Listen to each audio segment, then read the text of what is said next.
It's funny because I heard, and I know we'll get to this in the interview questions, but I know you're a theater kid. So when you came on today, I almost was like, good morning, good morning. Good morning. I sing that to my kid to wake them up sometimes. I love it. That's awesome. I think every theater kid sings that to their family members in the morning. I'm sure. So it. it's the sunshine.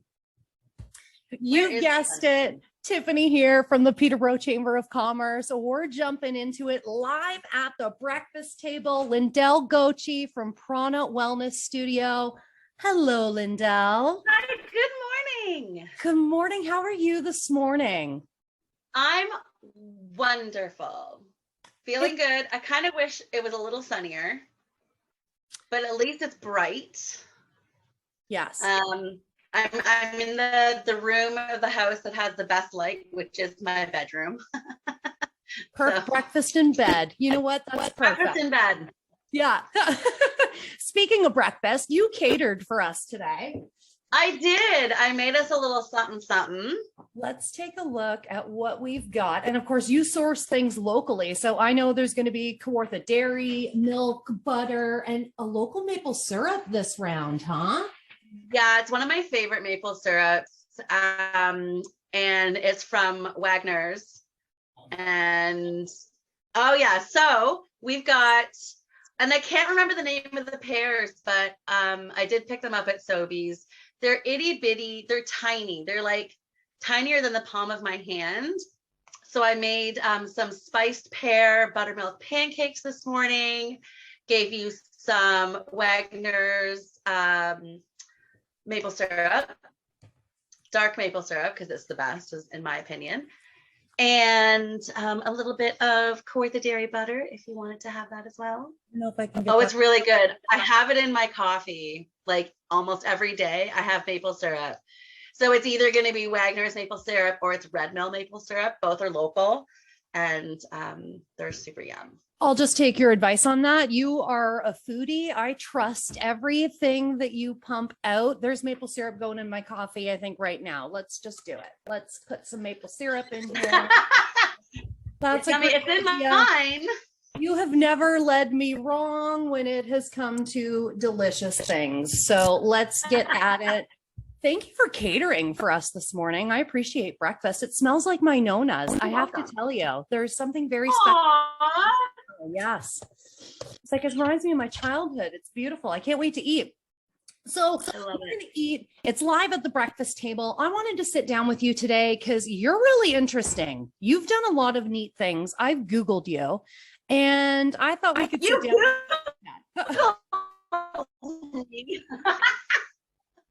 Oh my God, what did you find? Only the good stuff. So, Lyndele, you used to be Little Miss Perfect Services, personal assistant, kind of did everything. And you've recently rebranded to Prana Wellness Studio. You're a yogi, which we'll get to as well, because I do have a few questions around that. But my first question is, how long have you been in Peterborough and why did you choose to do business here? So I basically moved to Peterborough when I was about 13, and I did spend a couple of years there going back and forth between Peterborough and a little further north. And basically I settled here as a teenager and spent my youth in the West End, spent my 20s and some of my 30s in the downtown core. Lived in Toronto for 4 years, which I absolutely legitimately hated in the end, and came back to Peterborough. I was only supposed to come back to Peterborough. It was a pit stop for a couple of months because I was moving to Scotland. That's where my mom lives. And I was moving there because I needed a change. I needed to branch out. I was 28, I think at the time, 27, 28. And I never left. I ended up just staying back in Peterborough. And that's a common theme, I think, with people who move away. They always come back to Peterborough. And so she even writes about it in one of her songs. in her Sulky Bride CD, and she writes about Peterborough. Like she writes about, you do people, something brings us back. Something always brings us back. It's something in the water, brings us back to the Electric City. Always. It's a beautiful thing. And you're right. Like out of everybody that I have interviewed, if they grew up here, they left for a little bit, or they came back, or they kind of discovered, like me, I moved here when I was 18 to go to school and put down and never wanted to leave. It's not too big. It's not too small. There's enough of a sense of community still. It's a beautiful thing. And it's such a green space, and it's very natural. I know we do have a very kind of conservative political environment here, but it's also very liberal. We've got a lot of artists. We've got a great sense of community here in Peterborough. Something that you're not really going to find in a lot of places, I don't think. No, It's you're special. right. Yeah. And people care about local, they care about their local businesses, farms, kind of in general, the region. And like, you're one of those people. I see you all the time in the food that you create and the things that you do. You're constantly sourcing local. I know you make like creme fraiche from scratch, which is the most delicious thing I've ever tasted in my whole life. Why is that so important to you? Why is You're still going on about that? I love that.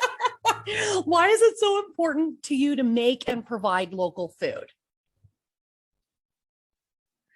I think it's because it's where my heart is. And I cook with love. I feed people with love. And it's infused in my food. Like, I know we've talked about this before. I can't help it. It's how I want to give to my community. I want to provide for my community. So what better way to do that than by also sourcing from the community? And I think it's just a very, it's an energetic exchange.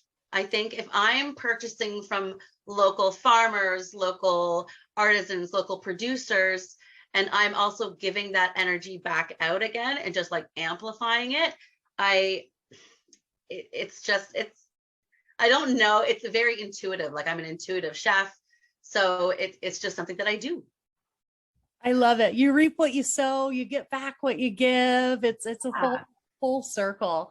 And now I heard, I couldn't help it. I heard through the grapevine that you're a bit of a theater kid, which partly didn't surprise me. Now, can you share? My very emphatic nature didn't surprise you? Can you share a story about maybe a show that you've done or a next project that you've got going on? Because you're still involved in the theater community. I am. Yeah, I've been involved in the Peterborough theater community for about 25 years. Back in 2016, when I was very pregnant, the Peterborough Theatre Guild recommended me for my volunteer recognition, and I hadn't realized that I had been doing it for like 20 years at that point. So I was even recognized by volunteer work. So the majority of the theater that I have done and the majority of my performing, it's not a paid gig. So it's, I had an internet cable thingy come up. They're not paid gigs. I perform because I love doing it. And and again, it's that energy exchange. And I think most performers would say this, it's an energy exchange between your live audience and you and your other performers that you're sharing a stage with. So yeah, I've worked with the Peterborough Theatre Guild, St. James Players, a few other production companies in town as well that are now somewhat, defunct, but I've done work at Theatre on King. The last production obviously I did was before COVID, and it was Mamma Mia with the St. James Players, which was so much fun. Which character were you? Not on my list of questions. I was Rosie. Yes. You'd be a great. It was wonderful. it was such a great show and such a great part. I literally just walked into the audition, and I work with so many of the same people over like 25 plus years. And I am, I don't want this to sound conceited or braggy, but I'm kind of at a place where I know who I want to work with, what people I want to work with. And again, it's that energy exchange thing. So I walked into the audition and I had just put down, I'm auditioning for Rosie. This is what I'm doing. And the director, bless her heart, she said to me, Lyndele, you've only put down one character. If you don't get that part, do you want to do the show? I'm like, no. I'm here for Rosie. I'm here for Rosie. That's it. You know what? I love it. I don't think it's conceited at all. I think it's confidence and it's boundaries and it's kind of knowing what you want. And there is nothing conceited about that. I admire that strength and kind of in knowing, right? Like, oh, that is awesome. That's a great story. You just rolled in. You're like, it's Rosie or it's bust. Here I am. I'm your Rosie. Hi. Oh, fantastic. Now you don't stop at food or theater. You do Reiki, yoga, nutrition. You're 360 degrees of wellness. Like I find, professionally, personally, kind of all around, you're hitting all those pillars for me anyway. Who inspired you? Who inspired you to be on this path and improve the lives of others? Great question.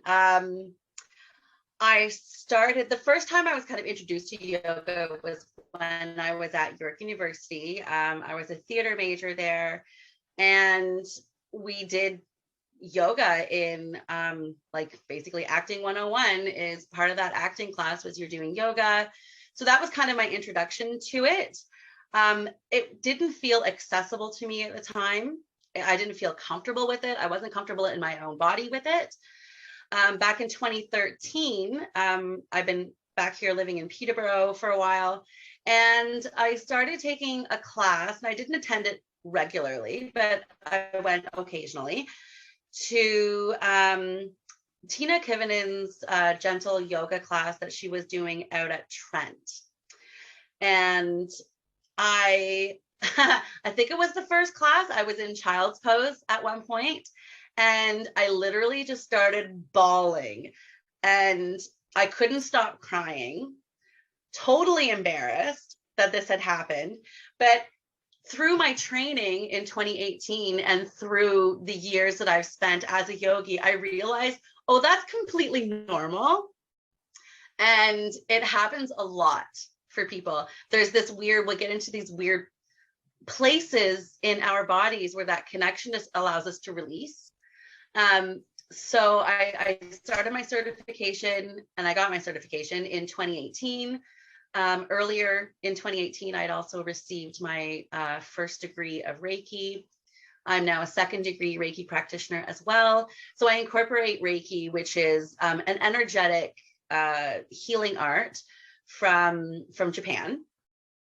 And I don't know if you heard that. That was my cat.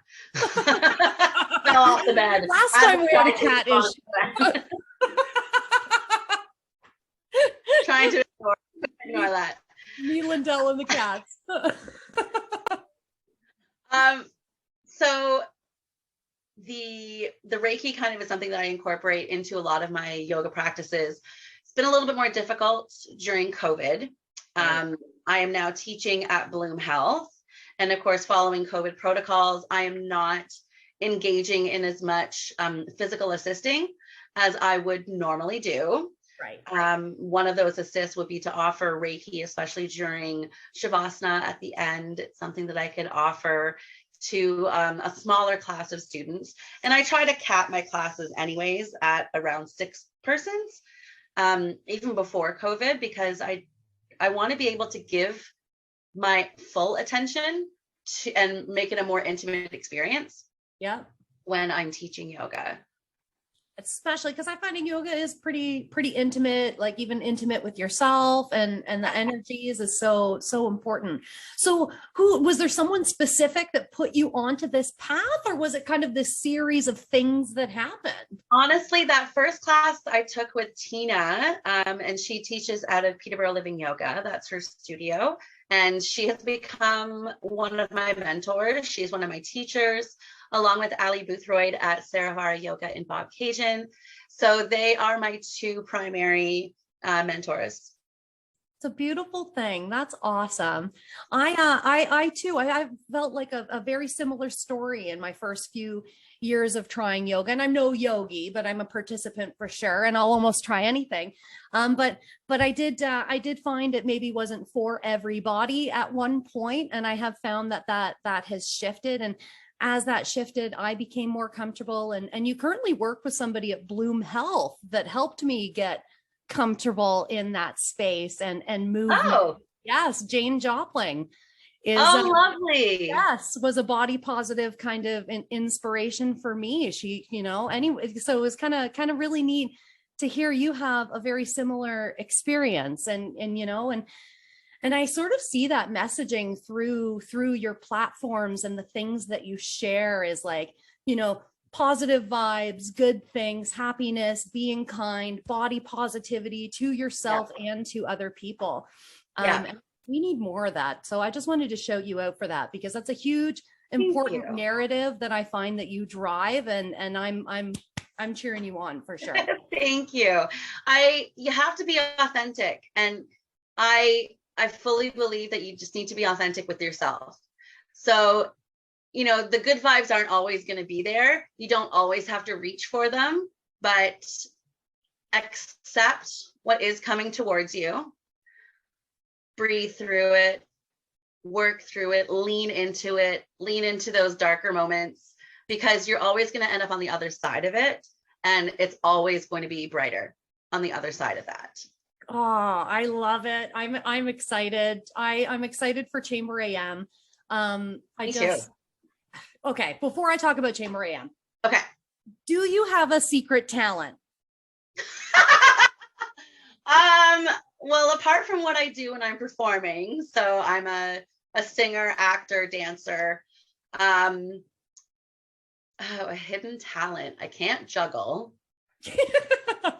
That's definitely something I've tried. Well, I mean, you juggle work and life, and I mean, other than that, yeah, I can do that. I can do that kind of juggling. Let me think. I do have a bit of a knack for languages. Oh. Yeah, and I think it is really because I am a singer, and I have taught myself most of my life. I've taught myself, but I've had a lot of training as well. I have like a perfect ear, so I hear pitch, I hear tone, I hear depth, and when it comes to languages, like I can do a lot of different kinds of accents. And I can pick up on languages. I can, and especially pick up on the accent in the language when it comes down to the cadence and the emphasis of the language. So I can say a few words and phrases in different languages, in several different languages. I cool hidden talent. But I'm not fluent really in anything. I'm not bilingual by any means, but I can pick up on languages really well. That is neat. Awesome. Cool share with us today. Thanks. Speaking of sharing, Tuesday, November the 9th, you're joining us for ChamberAM, 8 a.m. via Zoom. Lyndele, what are you going to share with us at ChamberAM? I have no idea. Oh, my favorite.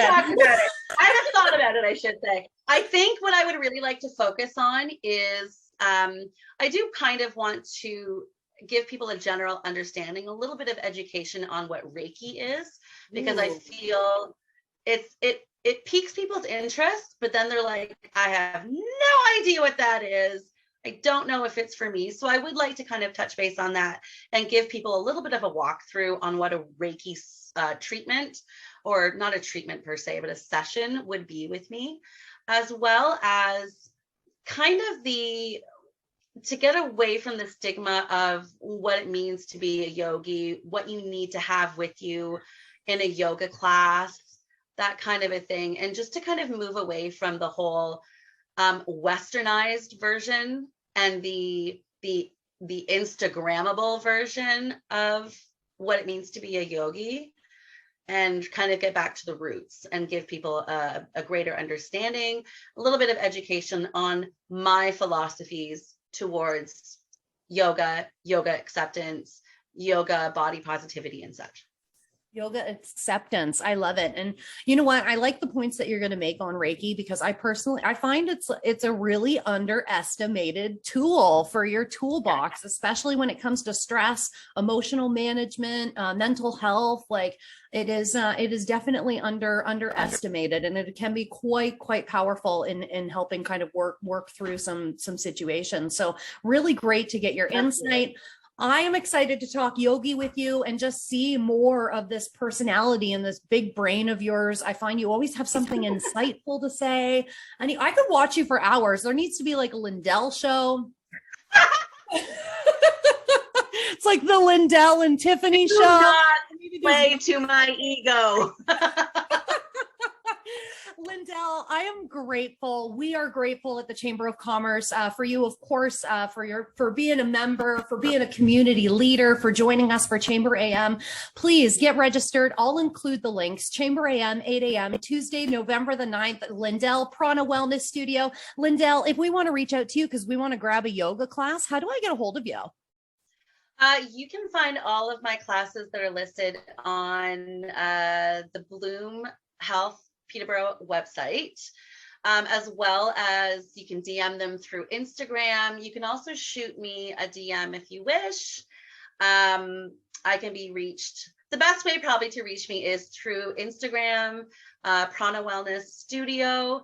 You can also, so please, follow me and such, and take a look at my wacky stories that I post all the time. And I can also, just shoot me a text. You can find my contact information on my Facebook business page as well. Perfect. And if you're looking for other details as well, we've got lovelocalptbo.ca, type in Prana Wellness Studio, whole profile come up. I'll include a link in the comments as well. Book a yoga class. Check it out. It'll be a lot of fun. And also watch for Lyndele's menus. Oh, yes. My weekly menus that I post at the top of every week. Top of every week. This food is delicious. You have to check it out. Thank you so much, Lyndele. We appreciate you. ChamberAM, November the 9th, 8 a.m. Have a great day, everyone. Enjoy your coffee.